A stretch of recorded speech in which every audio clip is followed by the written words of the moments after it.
Madam Speaker, my question is for the Minister of Communities, Culture, Tourism and Heritage. I hope the Minister is prepared to speak to the details of the cuts in his department.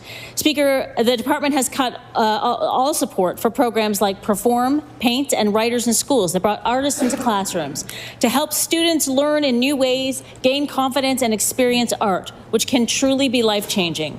But this government doesn't seem to care about that. Can the Minister explain why he feels these programs for kids aren't worth it?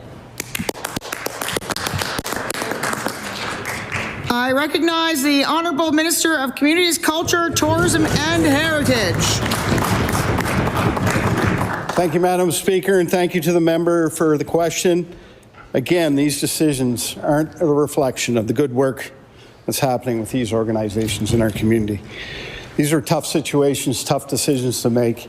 And you know, like I said earlier, these will be hard moving forward, but they were decisions that we made, and unfortunately they were made, and it was a tough decision. Thank you, Madam Speaker.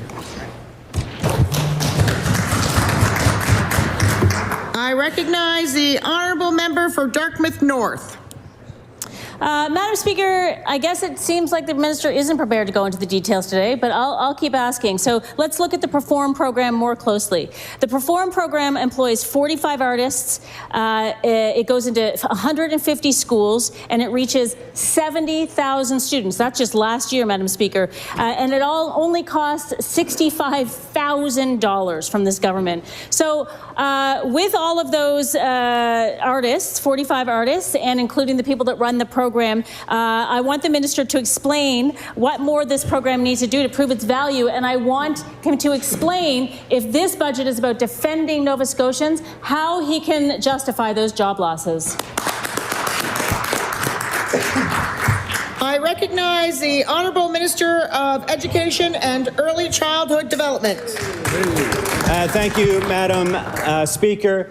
This government respects the arts and invests in the arts, unlike the previous two governments, one who cut the film industry and the one who did not invest in the film industry, Madam Speaker. Madam Speaker, what I can tell you is that art is an integral part of the education system. That's why we invest in art teachers, Madam Speaker. That's why we have art available to every student in our school, Madam Speaker. We'll continue to invest in the arts just like we continue to invest in every part of the education system.